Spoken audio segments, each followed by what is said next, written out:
Jasmine Brooks had built her marketing agency from nothing. Literally nothing. She'd started 6 years ago in her studio apartment in Brooklyn, working freelance gigs while waiting tables at night, slowly building a client list through sheer determination and talent that nobody had handed to her. Now, at 32, she had a small office in Manhattan, 5 employees, and a roster of clients that included some mid-sized businesses that actually paid their invoices on time. It wasn't a massive success story, but it was hers, built with her own hands and her own mind, and she was proud of it in a way that people who'd never had to struggle couldn't quite understand. The agency was called Brooks Creative, and it specialized in helping small businesses and startups develop their brand identity and marketing strategy. Jasmine had always been good at seeing what made a business special, at finding the story that would connect with customers, at understanding the psychology of why people chose one product over another. She wasn't the cheapest option in New York, but she delivered results, and her clients stayed with her because they knew she actually cared about their success rather than just collecting fees and moving on to the next contract. Money was still tight, though, uncomfortably tight some months. She paid her employees fair wages, which meant she often paid herself last and least, sometimes taking nothing at all when cash flow was bad. She lived in the same small apartment in Brooklyn she'd had when she started, took the subway everywhere while other business owners her age were driving nice cars, bought her clothes from discount stores and thrift shops, and survived on a rotation of cheap meals she could cook in bulk on Sundays to last the week. Her mother kept asking when she was going to get a real job with benefits and stability and a 401k, and Jasmine kept explaining that this was her real job. This was her dream, even if it meant living on a budget tighter than most people could imagine. When her assistant Marco quit suddenly to move to Los Angeles with his boyfriend, giving only 2 weeks' notice that felt more like an ambush, Jasmine was left scrambling. Marco had handled scheduling, client communications, basic administrative tasks, and the 1,000 small things that kept an office running smoothly. Finding a replacement quickly was essential, but good assistants who would work for what she could afford to pay were incredibly hard to find in Manhattan, where even modest salaries barely covered rent. She posted the job online with some trepidation. Administrative assistant for small marketing agency, 18-hour, 30 hours per week, room for growth, must be organized, detail-oriented, good with people, experience preferred, but will train the right candidate. It wasn't much, she knew. In Manhattan, $18 an hour barely covered rent in a shared apartment, wouldn't cover it at all if you wanted to live alone. But it was what she could afford to pay while still making payroll for her other employees and keeping the lights on. She got maybe 20 applications, most of them clearly mass submitted without actually reading the job description. People just throwing their resumes at every opening in hopes something would stick. Then she got an application from someone named Daniel Kim. His resume was sparse, a few part-time retail jobs, some administrative work at a community center, a degree in business from a state school in California. Nothing impressive, nothing that suggested he was overqualified or looking for something better. But his cover letter was thoughtful and well-written, explaining that he'd recently moved to New York and was looking for an opportunity to learn about marketing and business while contributing to a growing company. He acknowledged the pay was modest, but said he was more interested in the learning opportunity than the salary, which was either genuine or a very good lie. Jasmine brought him in for an interview on a Thursday afternoon when she had a rare gap in her schedule.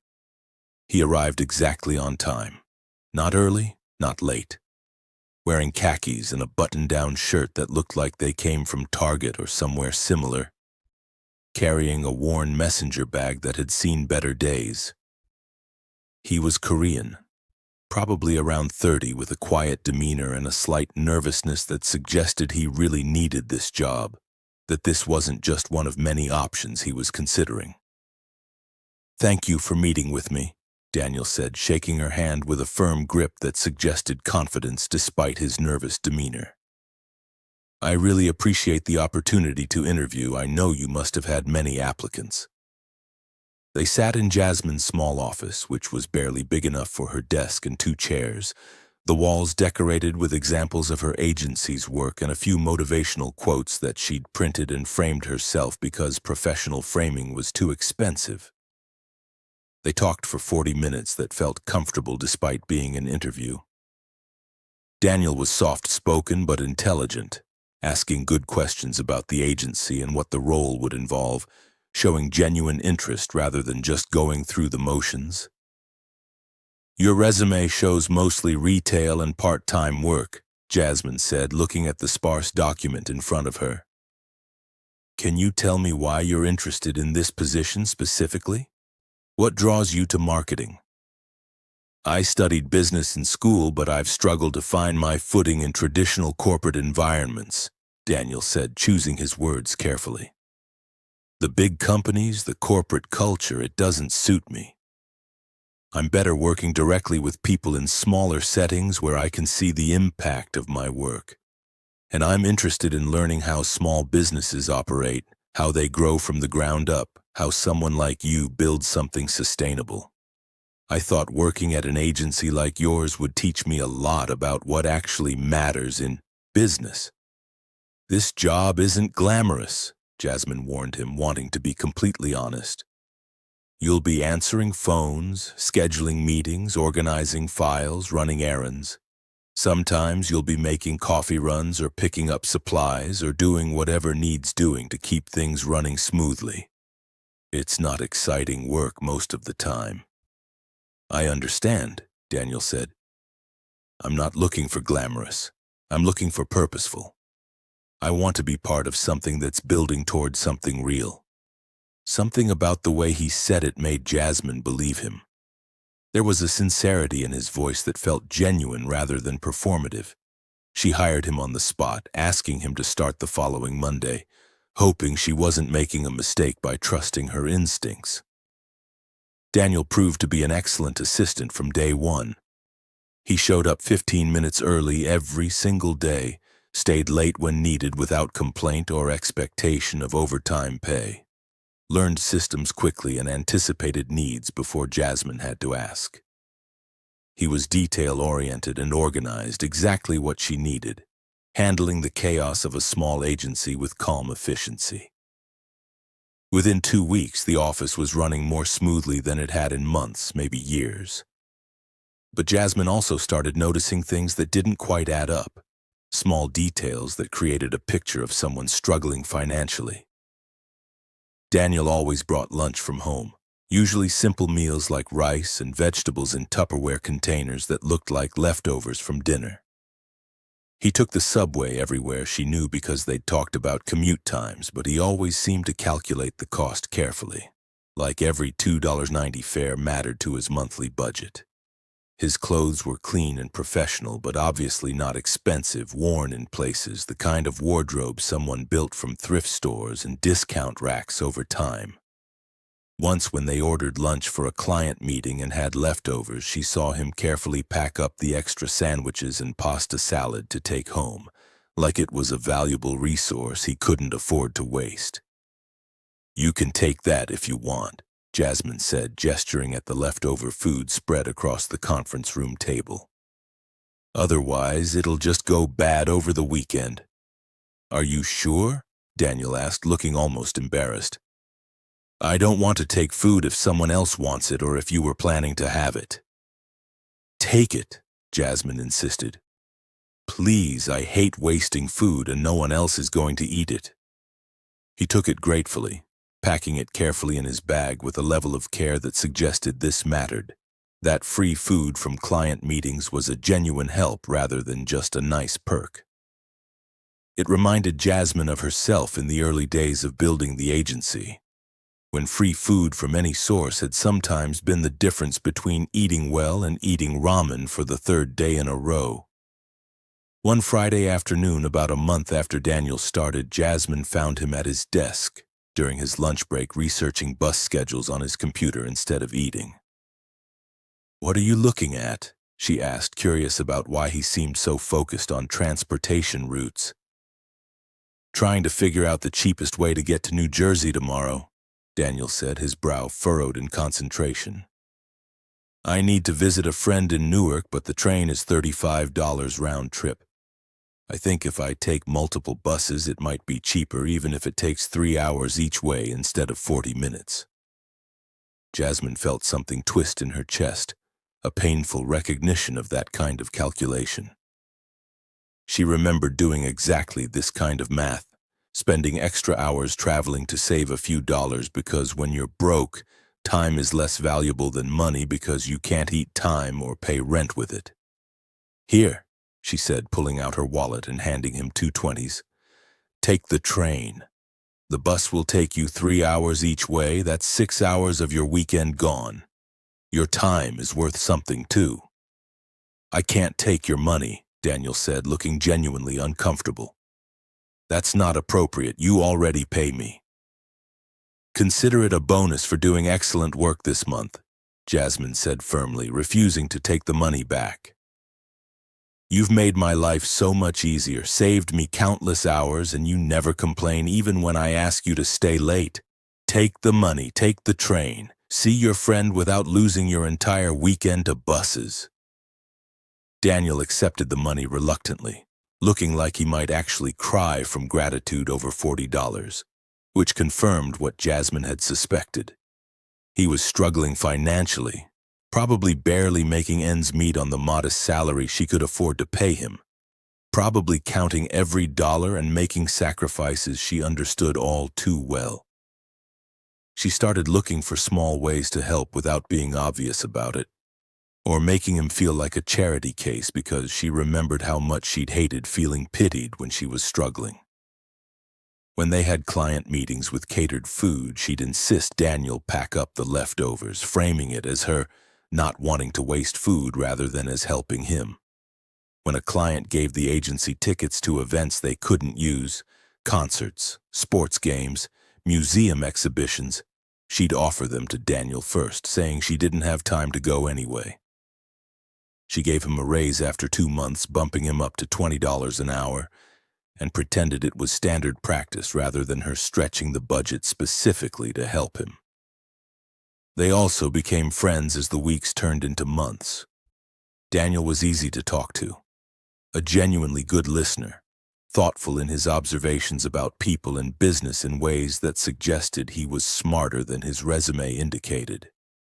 They'd have lunch together sometimes at their desks when they were both too busy to go out, usually cheap takeout from the places in the neighborhood that had lunch specials, splitting appetizers to save money. He'd tell her about growing up in California, about his family back home who he didn't talk to much anymore, about wanting to make something of himself in New York on his own terms.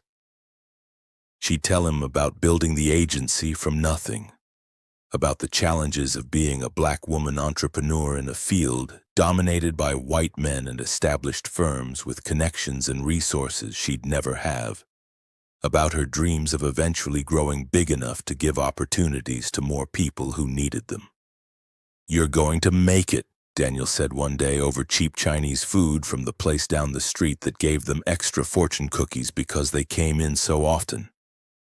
"You have the vision and the drive and the talent. You just need time and a few lucky breaks." "I hope you're right," Jasmine said, appreciating his faith even if she wasn't sure she shared it. "Some days I feel like I'm one bad month away from losing everything, one client cancellation from having to close the doors." "You won't," Daniel said with surprising certainty, like he could see a future she couldn't. "You're too good at this, too determined, too resilient. You've built something real here, and that doesn't just disappear." His faith in her meant something, especially on the hard days when clients were being difficult or money was tight, or she lay awake at 3 a.m., wondering if her mother was right about getting a stable job with benefits and a 401k and the security she'd never known. 4 months into Daniel working for her, disaster struck. Jasmine's biggest client, a tech startup that had been paying $8,000 a month for comprehensive marketing services, suddenly canceled their contract with only 2 weeks' notice. They'd decided to bring all marketing functions in-house to cut costs, which was their right, but felt like a punch to the gut. It was a huge blow. That contract represented almost 30% of the agency's revenue, money she'd been counting on, money that paid salaries and rent and kept everything running. Jasmine sat in her office after the call, staring at her computer screen, trying not to panic but failing. She ran the numbers over and over, hoping they'd somehow look better, but math was math. She could cover payroll for maybe 2 months if she didn't pay herself at all and cut every possible expense. After that, she'd have to make impossible choices. Lay people off, maybe close the agency entirely, admit defeat after 6 years of fighting to make this work. Daniel knocked on her door gently. "I heard you on the phone with the client. Are we in trouble?" Jasmine considered lying, putting on a brave face, playing the strong leader who never showed weakness. But she was too tired for pretense, and Daniel deserved honesty. "Yeah, we're in serious trouble. I need to figure out how to replace that revenue fast, or I'm going to have to make some very hard decisions about the future of this agency." "What can I do to help?" Daniel asked immediately, stepping into the office and closing the door behind him. "I don't know," Jasmine admitted, feeling the weight of responsibility crushing her. "I need to land new clients quickly. I need to somehow convince businesses to hire us despite having a smaller portfolio than the big agencies. I need to figure out how to keep this business alive when losing 30% of revenue in one day." Over the next 2 weeks, Daniel worked harder than ever, putting in hours that went far beyond what she paid him for. He researched potential clients obsessively, helped Jasmine prepare pitch presentations, managed her schedule with ruthless efficiency to maximize her time for business development. When she worked late, he stayed late too, never complaining about the extra unpaid hours, ordering cheap takeout that they'd split while going over client lists and strategies. "You don't have to stay," Jasmine told him one night at 9 p.m. when they were both still in the office, exhausted and stressed. "You're not being paid for this time. You should go home." "I want to stay," Daniel said simply. "This place matters. What you're building matters. I want to help save it." His loyalty touched her deeply.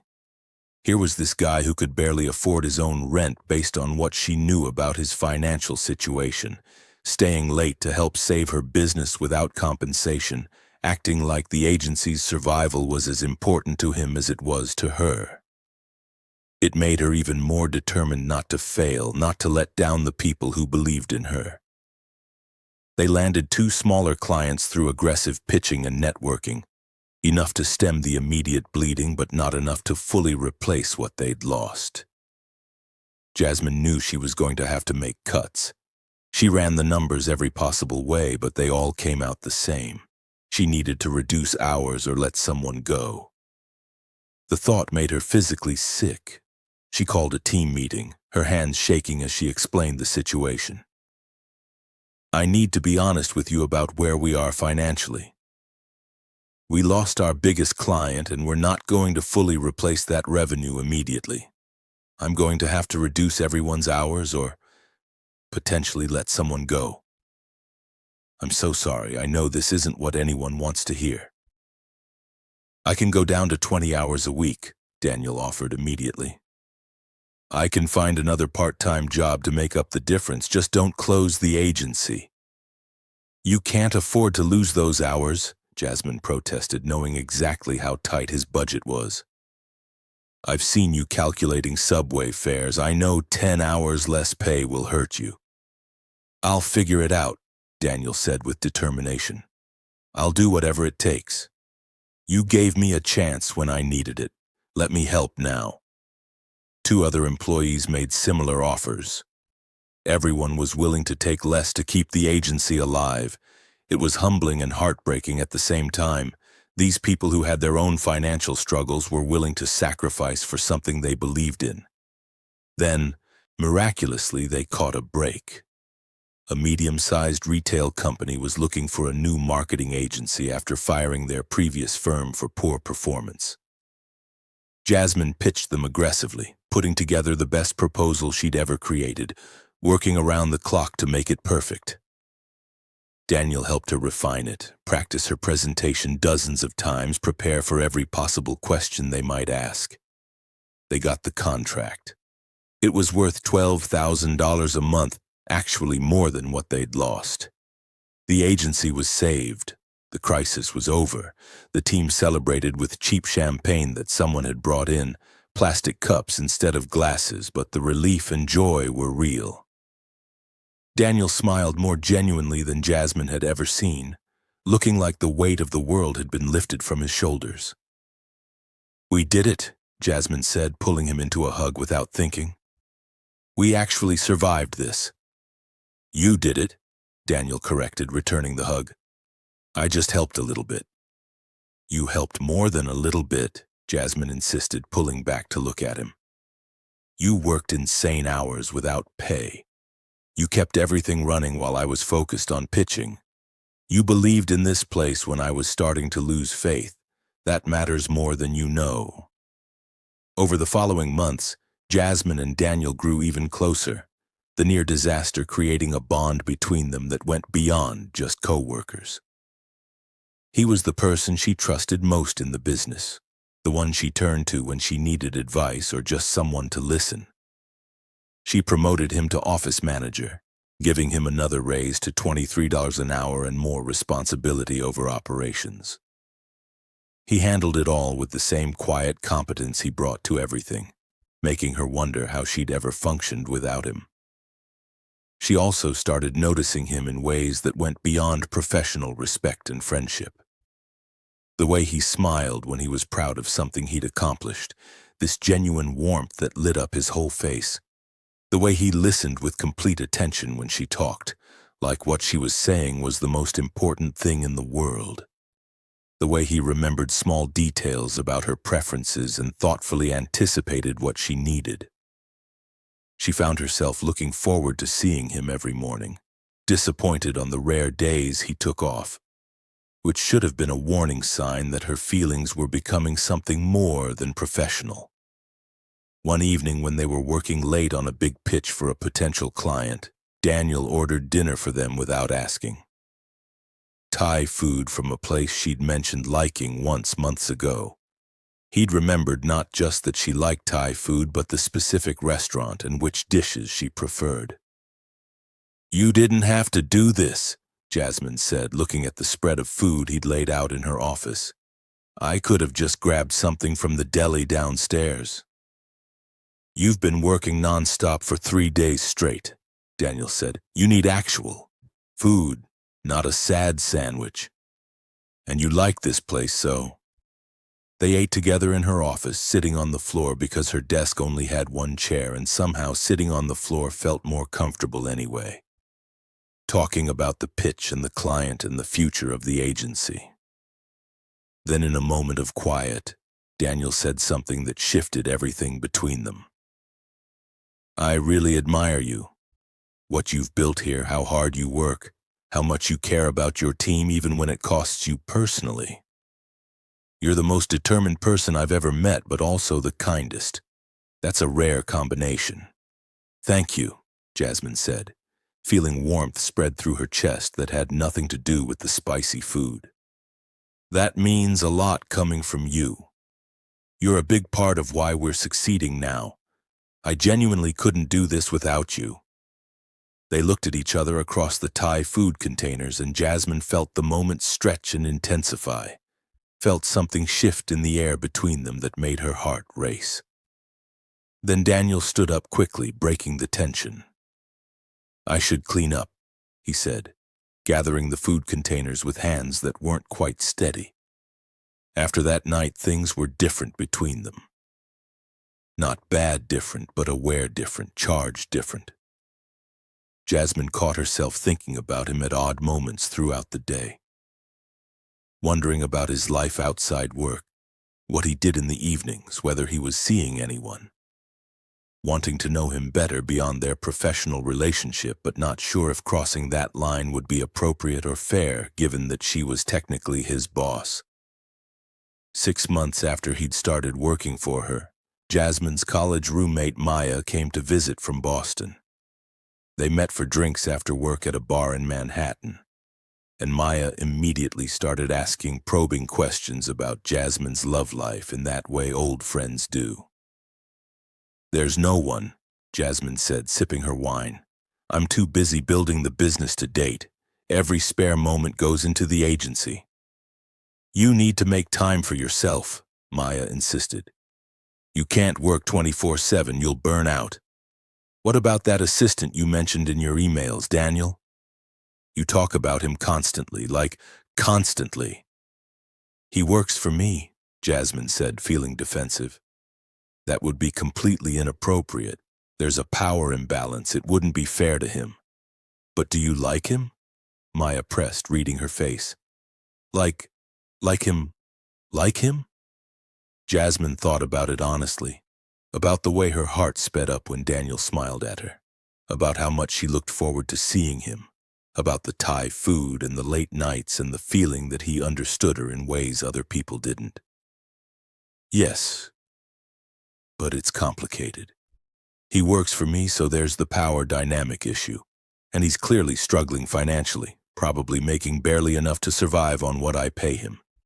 It would feel like I was taking advantage of the situation, using my position as his boss to pursue something personal. I can't do that to him." "Or maybe you're both adults who could make that choice for yourselves," Maya suggested. "Maybe he has feelings for you too, and you're both just dancing around it because you're worried about appropriateness." "It's not that simple," Jasmine said, but she couldn't stop thinking about the conversation for days afterward. 7 months into Daniel working for her, everything came to a head in the best possible way professionally, but the most complicated way personally. The agency landed its biggest client yet, a contract worth $25,000 a month with a growing e-commerce company that needed comprehensive marketing services. It was transformational. Suddenly, Jasmine could breathe financially, could pay everyone better, including herself, could even start saving money instead of living paycheck to paycheck. The team went out to celebrate at a nicer restaurant than they could usually afford, a place with actual tablecloths and wine that didn't come in boxes. Jasmine insisted on paying for everyone, grateful for their loyalty during the hard times, wanting to share the success with the people who'd made it possible. They ate and drank and laughed, and for the first time in years, maybe ever, Jasmine felt like maybe she'd actually made it, like the business was going to survive and thrive and become what she'd always dreamed it could be. Daniel sat next to her at dinner, and they kept accidentally touching, hands brushing when reaching for bread, shoulders pressed together in the crowded booth, knees bumping under the table. The casual physical contact felt charged with meaning, every touch sending electricity through her. After dinner, Jasmine and Daniel shared a cab back to Brooklyn since they lived in the same general direction, a fact she'd learned months ago. In the back seat, emboldened by champagne and success and months of growing feelings she could no longer ignore, Jasmine took a risk that felt terrifying and necessary at the same time. "Can I ask you something personal?" she said, her heart pounding. "Of course," Daniel replied, turning to look at her in the dim light of the cab. "Is there someone in your life? Someone you're dating or interested in?" Daniel was quiet for a moment, his expression unreadable. "No. There's no one. Why do you ask?" "Because I think I have feelings for you," Jasmine said, the words tumbling out in a rush before she could stop them. "And I know that's incredibly complicated because I'm your boss and there's a power dynamic and probably a dozen ethical reasons why I shouldn't be saying this. But I wanted you to know. I think you're amazing. Not just as an employee, but as a person. You've become one of my closest friends over these months, and somewhere along the way I started feeling something more than friendship. I understand if you don't feel the same way, or if you think it's inappropriate, or if you'd prefer to pretend I never said anything. I just needed to be honest. Daniel looked at her with an expression that was hard to read in the darkness of the cab. Jasmine, you don't have to say anything right now, Jasmine interrupted, suddenly terrified of rejection. I just needed you to know. We can forget I said anything if you want. It won't change anything at work, I promise. I'll still be professional. I have feelings for you too, Daniel said quietly but clearly. I have for months. But I didn't think I should say anything because of the power dynamic you mentioned. Because you're my boss, and I was worried you might think I was trying to manipulate the situation or secure my job or something like that. I didn't want you to question my motivations. So what do we do? Jasmine asked, hope and fear warring in her chest. I don't know, Daniel admitted. This is complicated. We work together. You sign my paychecks. If we tried to date and it didn't work out, it could ruin everything we've built professionally. I know, Jasmine said. But what if we don't try and we always wonder what could have happened? They sat in silence for the rest of the ride, the confession hanging between them, both of them afraid to push further and afraid to let the moment pass without resolution. That weekend, Jasmine tried to focus on work but couldn't stop thinking about Daniel and what he'd said and what it all meant. She was at a networking event Saturday evening, forcing herself to attend even though she wanted to be anywhere else, when she ran into Marcus Chen, a guy she knew tangentially from the startup scene who'd been around forever. They chatted about the industry, about her agency's recent success, about the market. Then Marcus said something that made Jasmine's blood run cold. I heard you hired Daniel Park. That was a smart move. He's got incredible business instincts, even if he's taking a break from the family empire right now. Must be interesting having someone like that on your team. Family empire? Jasmine said, trying to keep her voice neutral even as alarm bells started ringing in her head. What do you mean? Park Industries, Marcus said like it was obvious. His grandfather started it, his father runs it now. Pretty major conglomerate, manufacturing, real estate, some tech investments. Daniel's the heir apparent, or he was before he decided to do his own thing for a while. I respect that, honestly. Taking time to learn how regular business works before taking over a billion-dollar company. Shows character. Jasmine felt like the floor had dropped out from under her. Billion-dollar company? You didn't know? Marcus looked genuinely surprised. Oh, maybe I shouldn't have said anything, but yeah, Park Industries is massive. They're worth a couple billion at least. Daniel's trust fund alone is probably worth hundreds of millions. I assumed everyone in business circles knew about the Park family. Jasmine made an excuse and left the event, her hands shaking so badly she could barely hold her phone. She went straight to the bathroom of a nearby Starbucks and Googled Daniel Park Industries with trembling fingers. The search results confirmed everything Marcus had said and made it so much worse.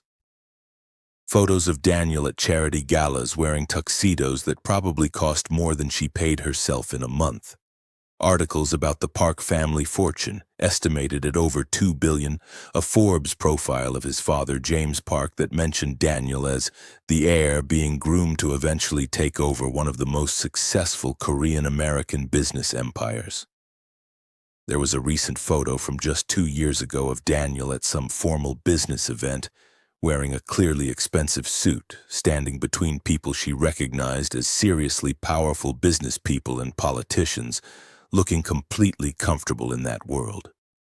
This was who Daniel really was. Not the struggling assistant counting subway fare to save money. Not the grateful employee carefully packing up leftovers from client meetings. Not the guy who researched bus schedules to save $35. A billionaire's son playing at being poor. letting her feel sorry for him, accepting her charity and her money and her help when he had more wealth than she could possibly imagine.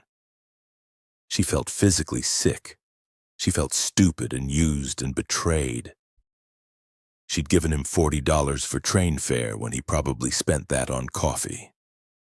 She'd worried about him making ends meet when he could buy her entire business without noticing the cost.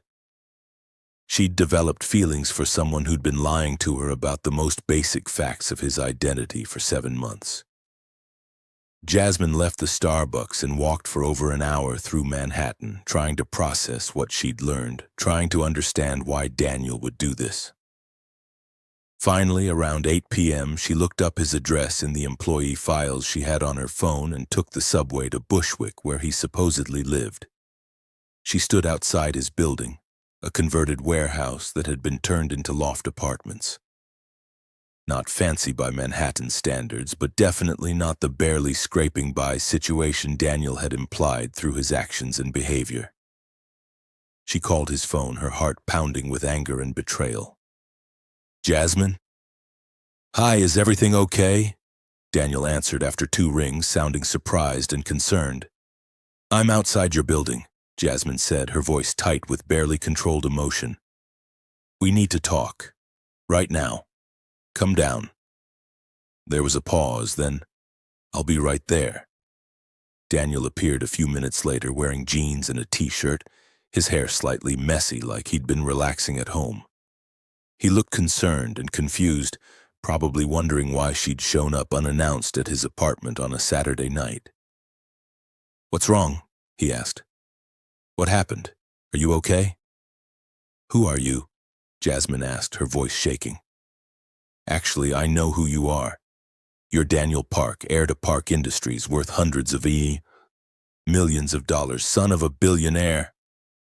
What I don't know is why you've been lying to me about it for 7 months.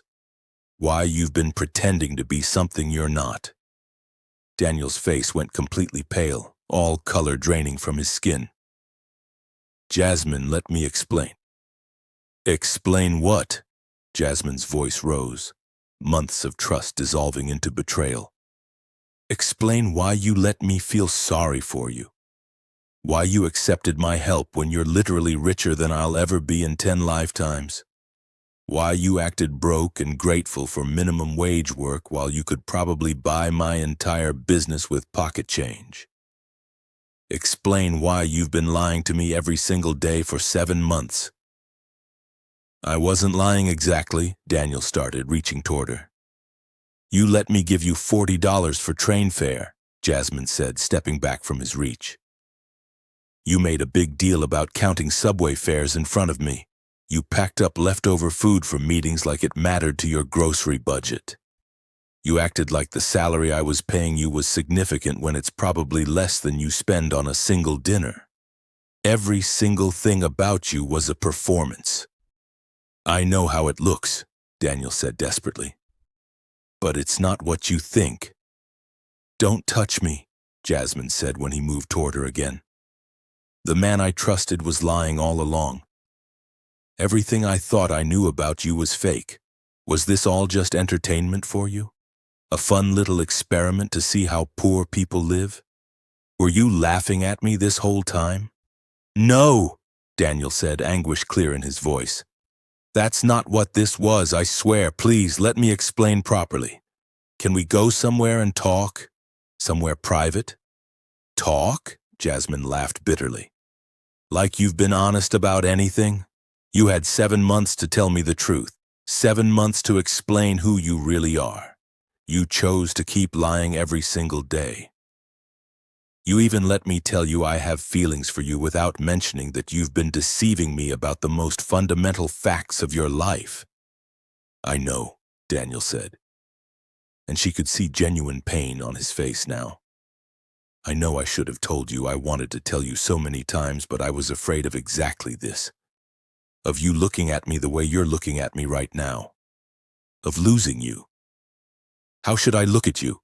Jasmine demanded, fury and hurt warring inside her. "How should I look at someone who's been pretending to be something he's not for 7 months? You made me care about you under completely false pretenses.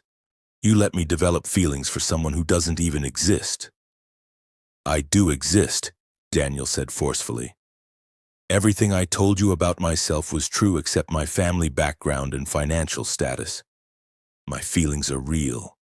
The work I did, the friendship we built, caring about the agency and about you, all of that was completely real. Built on a foundation of lies, Jasmine countered. You weren't actually a struggling assistant trying to make it in New York. You were a rich kid playing pretend. Nothing you did mattered to you the way it mattered to me because you always had a massive safety net that I don't have and never will. That's not fair, Daniel said. I worked hard every single day. I cared about the agency's success. I cared about you. The money in my trust fund doesn't change any of that. The money changes everything, Jasmine said, her voice breaking. It changes the entire power dynamic between us. It changes what your choices meant. It changes why you might have been interested in me. Was I just a novelty? A real poor person to study up close? Research for when you go back to running your family's billion-dollar empire? No, Daniel said firmly, stepping closer. I left my family business specifically because I hated what it represented. Because I couldn't be part of that world anymore. Because I wanted to understand what it was like to actually work for something rather than just inherit it. All of that is true. But you lied about who you were, Jasmine said, tears starting to fall now. You let me make assumptions and never corrected them. You watched me struggle with money, watched me stress about making payroll, watched me sacrifice to help you, and you never once mentioned that you have access to more money than I'll see in my entire lifetime. That's not just a mission, Daniel. That's active, deliberate deception. You're right, Daniel said, and his voice was raw. You're absolutely right. I should have told you from the beginning. I should have been honest about my background. I was a coward and I was selfish, and I prioritized my own comfort over your right to know the truth. And I'm sorry. I'm so sorry. Jasmine wiped at her tears angrily. Last night in the cab, I told you I have feelings for you. And you said you have feelings for me too. Was any of that real? Or was I just another experience for you to collect? The boss who falls for her fake poor employee? It was real, Daniel said, his own voice breaking now. My feelings for you are the most real thing in my life. Everything about how I feel about you is genuine. I love working with you, I love talking to you, I love seeing you fight for what you believe in. I've been falling in love with you for months while trying to figure out how to tell you the truth without losing you. And now I've lost you anyway because I was too much of a coward, to be honest. I don't even know who you are, Jasmine said, exhaustion replacing anger. The person I thought I knew, the person I was falling for, that person doesn't exist. Daniel Kim, the struggling assistant, was a character you created and performed. The real you is someone I've never actually met. Then meet me now, Daniel pleaded. The real me. Let me show you who I actually am, all of it. Let me explain why I did this. Let me prove that my feelings are genuine. Let me try to make this right somehow. I can't do this right now, Jasmine said, feeling completely overwhelmed. I need time to think. I need distance from you. Please don't shut me out, Daniel said desperately. Let me fix this. Let me prove. You can't fix a foundation built on lies, Jasmine interrupted. You should have trusted me with the truth from day one, but you didn't. You chose to deceive me for 7 months, and now I don't know if I can ever trust you again. She walked away, leaving Daniel standing outside his building looking devastated. She cried the entire subway ride back to her apartment, feeling stupid and betrayed and angry at herself for not seeing through his performance. The next Monday morning, Jasmine called Daniel before he could come to work. Don't come in today, she said when he answered. Take paid leave. I need time to figure this out.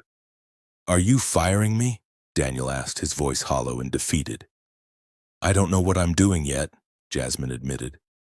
But I can't work with you right now.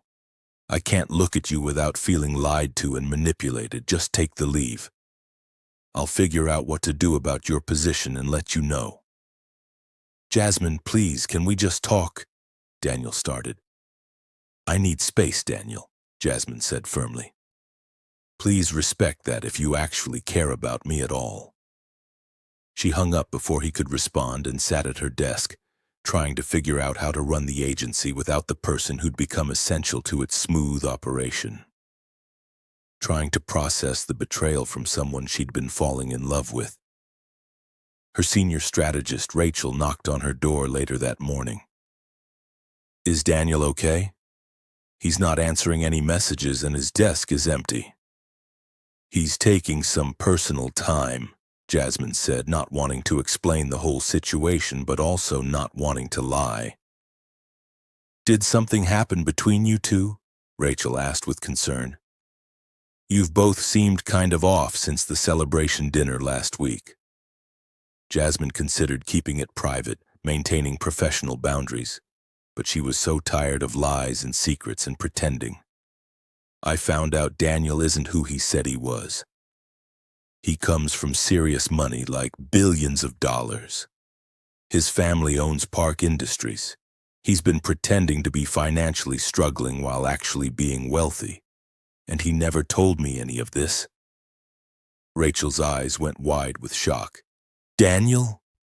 Our Daniel who takes the subway everywhere and brings lunch from home and wore the same 3 shirts on rotation? Apparently that was all performance art, Jasmine said bitterly. All of it was fake. But why would he do that? Rachel asked, genuinely confused. Why would someone with money pretend to be broke? What does he get out of deceiving everyone? That's what I can't figure out, Jasmine said. And honestly, I don't know if any explanation would make it okay. He lied to me for 7 months. He watched me struggle and never offered to help when he easily could have. He let me develop feelings for him based on a completely false version of who he is. Over the next few days, Jasmine tried to work but found herself distracted, angry, hurt. She looked up Daniel's family background obsessively, trying to understand who he really was. Park Industries was enormous, a conglomerate with revenue in the billions, interests in manufacturing and real estate and technology investments across Asia and North America. Daniel's grandfather had started it 60 years ago with a single factory. His father, James Park, had taken over 15 years ago and expanded aggressively, sometimes controversially. She found articles about Daniel from various points in his life. Graduating from business school 5 years ago, working briefly at Park Industries headquarters before apparently leaving under unclear circumstances, a gap of about 2 years where he seemed to have vanished from public view, then surfacing at her agency 7 months ago under completely false pretenses. She found an article from 3 years ago. Park Industries' heir refuses family role, citing ethical concerns. The article said Daniel had declined to take a leadership position at Park Industries, which had caused a significant rift with his father. Daniel Park, 31, son of Park Industries CEO James Park, has announced he will not be joining the family business as expected. Sources close to the family say the decision stems from disagreements about corporate practices and labor policies.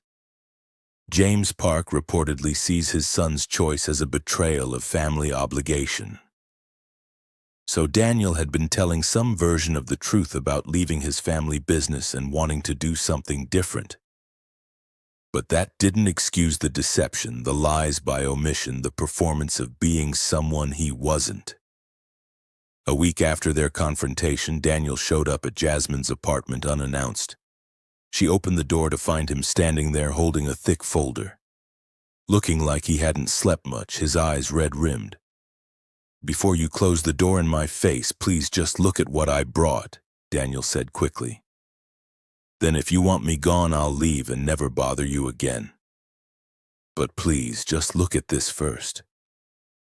Against her better judgment and the part of her brain screaming to slam the door, Jasmine let him in. They sat at her small kitchen table, the same table where she'd eaten so many cheap meals while building her business, and Daniel opened the folder with shaking hands. "This is why I left my family business," he said, pulling out documents and spreading them across her table. "My father runs Park Industries like it's still the 1950s. He exploits workers, cuts every possible corner on safety and working conditions, cares only about profit margins. When I was 23 and first working there full-time, I discovered he was systematically underpaying immigrant workers, paying them below minimum wage and threatening them with deportation if they complained. I brought it to his attention thinking he didn't know. He told me that's just how business works, that I needed to grow up and stop being naive."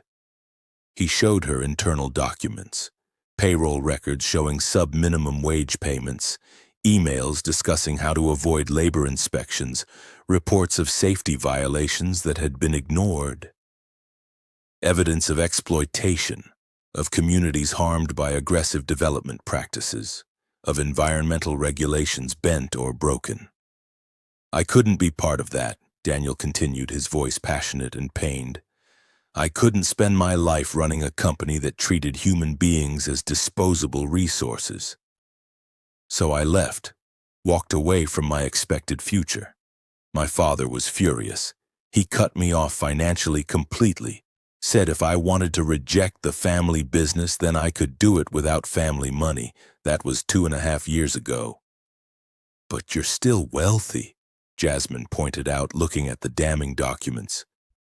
"You have trust funds or inheritance or stocks or something. You're not actually broke."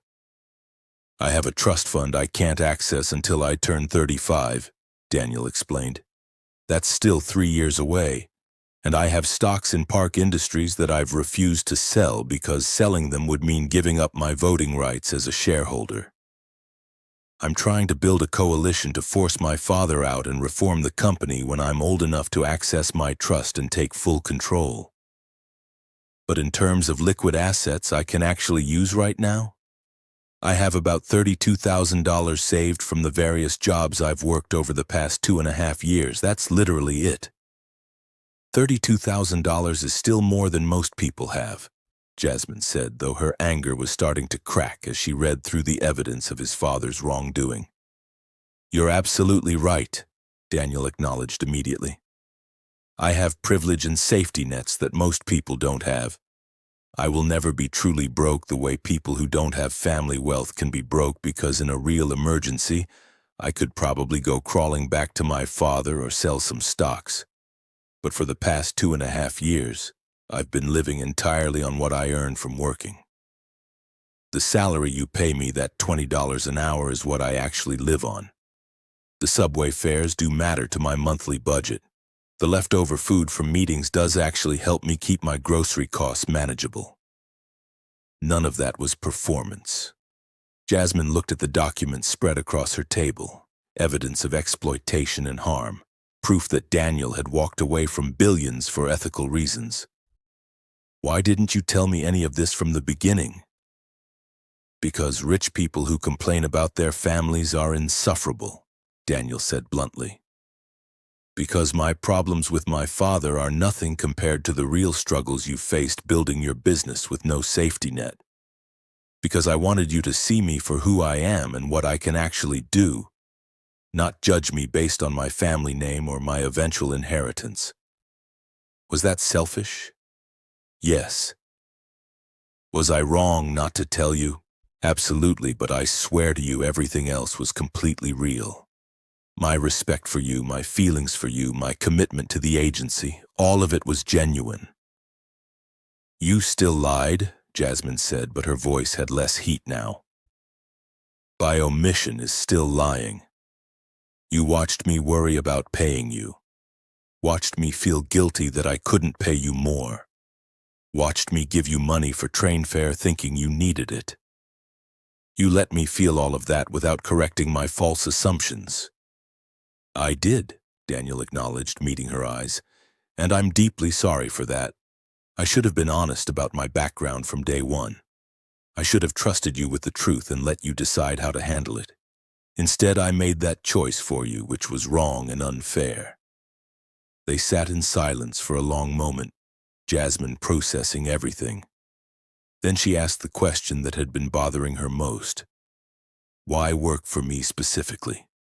If you wanted to learn about business and distance yourself from your family, you could work anywhere. Why a tiny, struggling agency where you knew I could barely pay you? Because I researched agencies before applying and your values clearly aligned with mine, Daniel said earnestly. You treat your employees well even when it costs you personally. You actually care about your client's success instead of just collecting fees. You built something real and sustainable with your own work, no family money or connections. I wanted to learn from that. I wanted to be part of building something good and ethical rather than just inheriting something corrupt. And your feelings for me? Jasmine asked the most important question. Were those real or just part of the experience of playing poor? Completely real, Daniel said without hesitation, leaning forward. I started developing feelings for you within the first month of working together.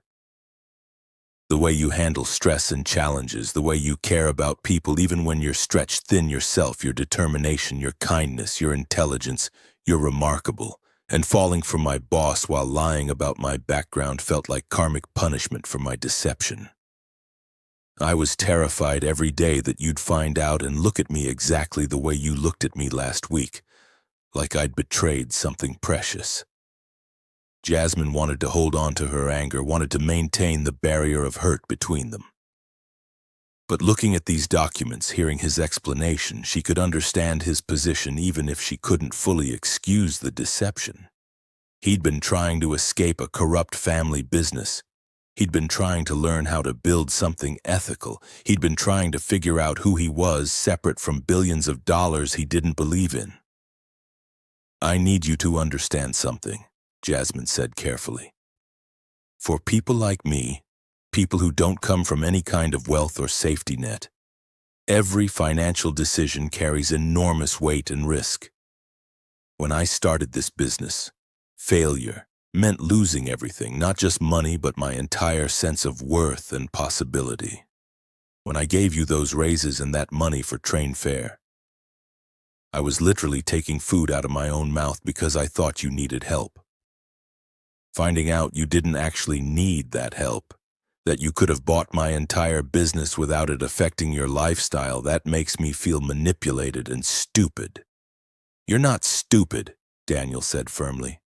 You're generous and kind. You saw someone you thought needed help and you helped them without hesitation. That's admirable, not stupid. I took advantage of your generosity by not correcting your assumptions, and I'm deeply sorry for that. What do you want from me now?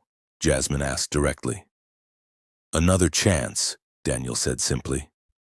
Not to go back to how things were because we can't, but to move forward with complete honesty. Let me prove that my feelings are real and my commitment to you and the agency is genuine. Let me show you who I actually am. All of me, including the complicated family situation and the money I can't access yet, and the eventual inheritance I'm trying to figure out how to use ethically.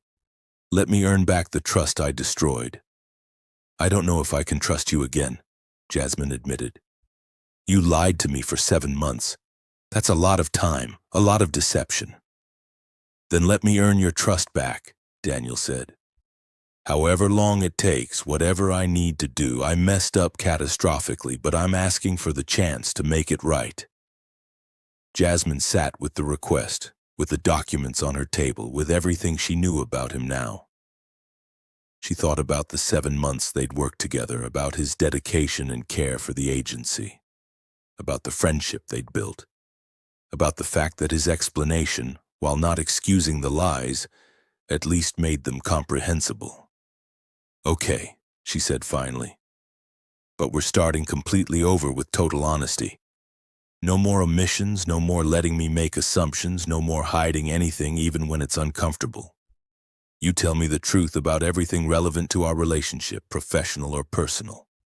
I can do that, Daniel promised. I will do that. And you're not my assistant or office manager anymore, Jasmine added.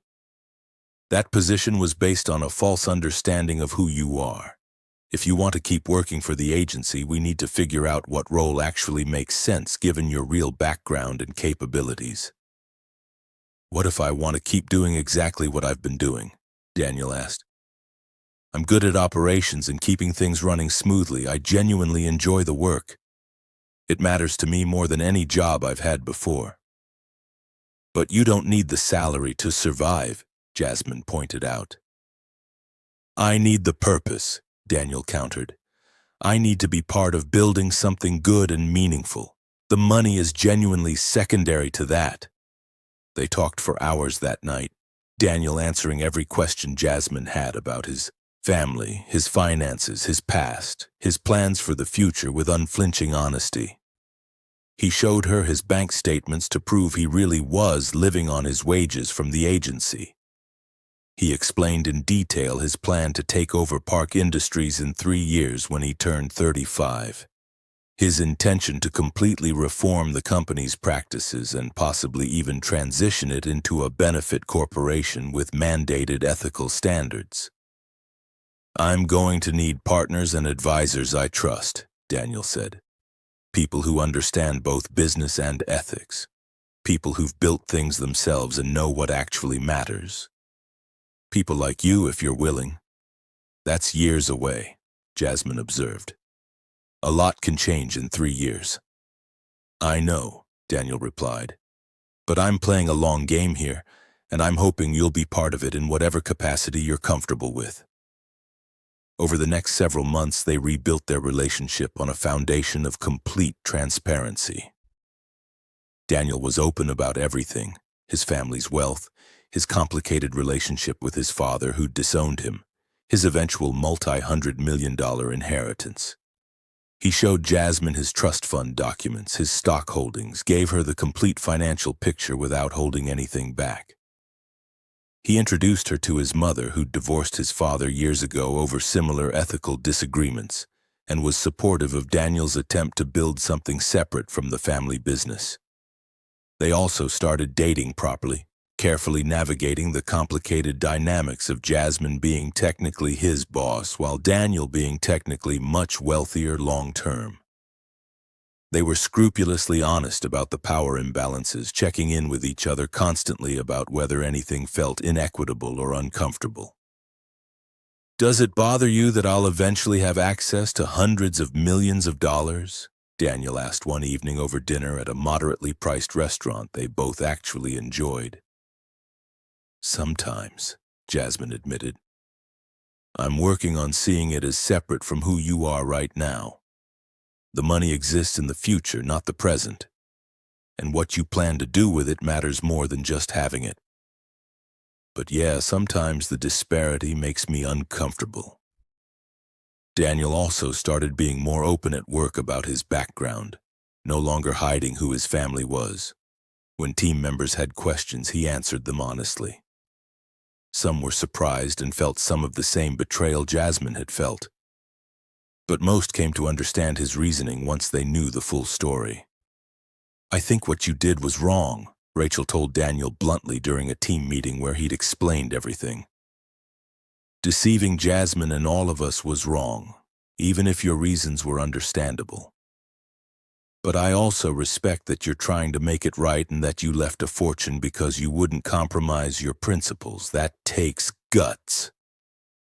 A year after the truth came out, the agency had grown substantially. They'd landed several major clients, hired more staff, moved to a significantly bigger office space. Daniel had transitioned from office manager to chief operating officer, a role that better reflected both his actual capabilities and his business education. He insisted on being paid market rate for a COO position, $85,000 a year, which was significantly more than Jasmine had been paying him. And he donated the entire difference between what she'd paid him before and what he was paid now to a fund that provided microloans to women and minority-owned small businesses. "You're trying to assuage your guilt with philanthropy," Jasmine teased him. "Absolutely," Daniel agreed without shame. "Is it working?" "Maybe," Jasmine allowed. "Keep trying." 2 years after the truth came out, Daniel took Jasmine to California to meet his mother and the extended family members who'd sided with him in his conflict with his father. His mother was warm and immediately welcoming, hugging Jasmine like she was already family. "You're good for him," his mother told Jasmine privately over coffee while Daniel was catching up with his younger sister. "Before he met you, he was lost and angry and didn't know what he wanted beyond knowing he couldn't be what his father demanded. Now he has purpose and direction and genuine happiness.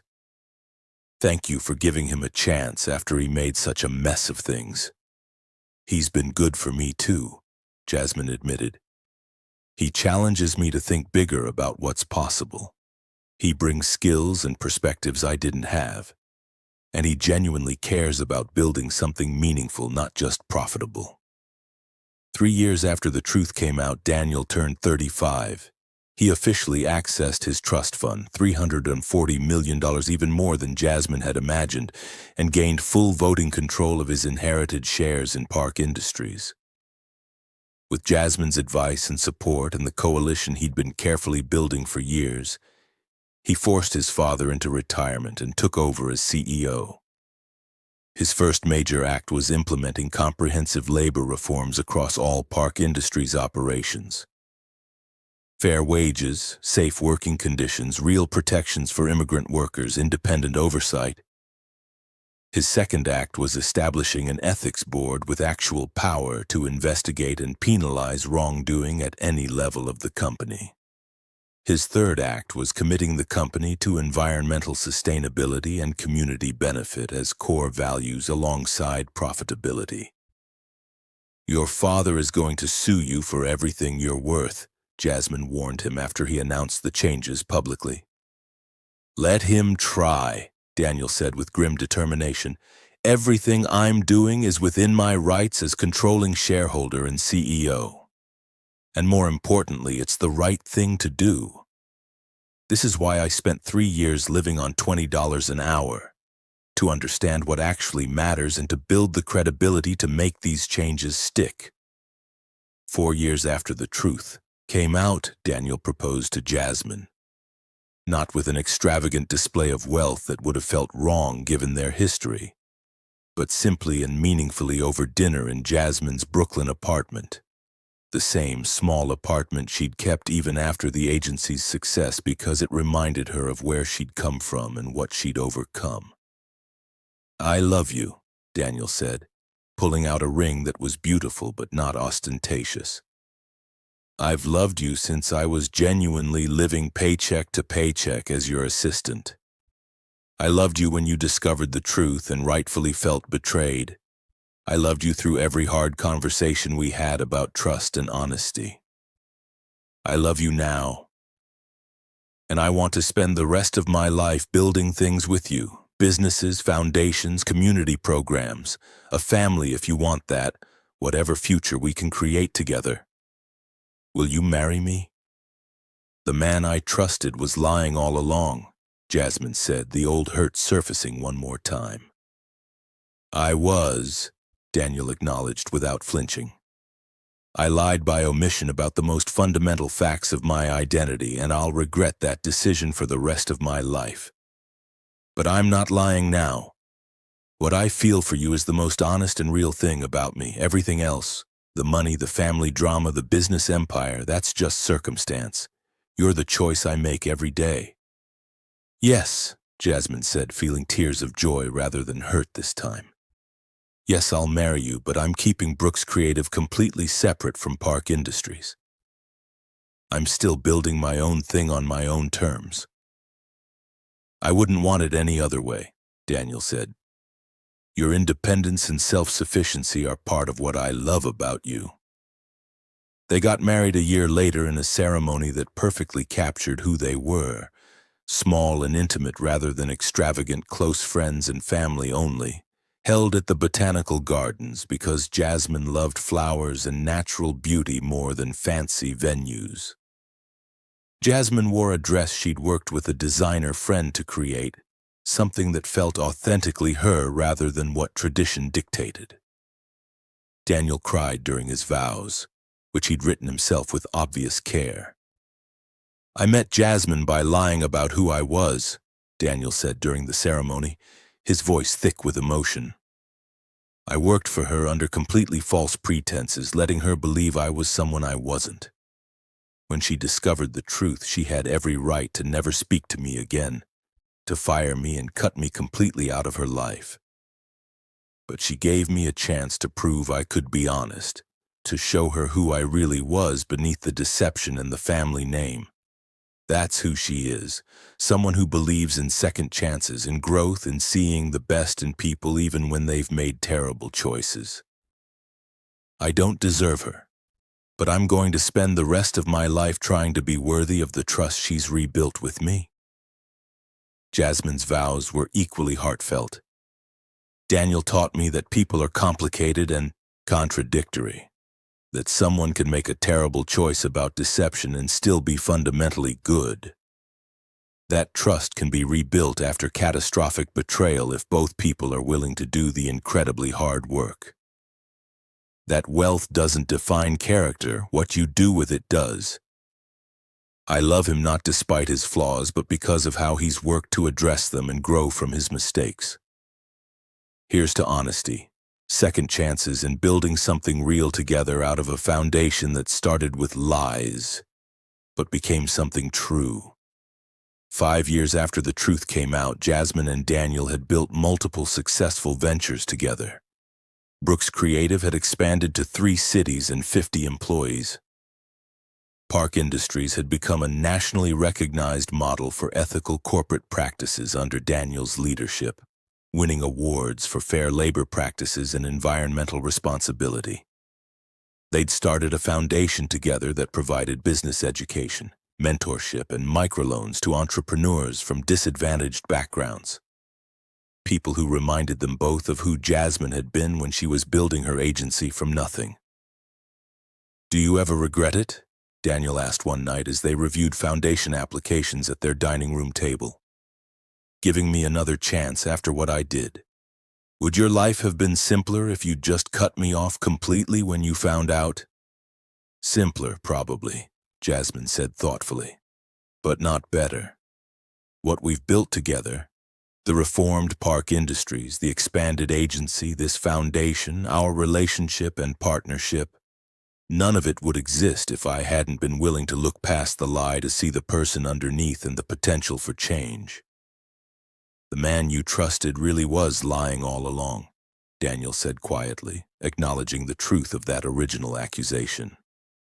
"But not about everything," Jasmine replied, reaching for his hand. "You lied about your background and your money and your family. But you told the truth about who you wanted to be and what you valued, about wanting to learn and build something good and be part of something meaningful. Those things were real from the start. I just had to decide if the truth was substantial enough to outweigh the lie." "And was it?" Daniel asked. "Obviously," Jasmine said, gesturing at their shared life, the applications for their foundation spread before them, the partnership they'd built. "You're here. We're here. We built this together from wreckage and lies and somehow made it into something true." 10 years after Daniel had walked into Brooks Creative pretending to be a broke assistant counting subway fare, they had 2 children, multiple thriving businesses, and a partnership built on the complete honesty they'd fought so hard to establish after trust was shattered.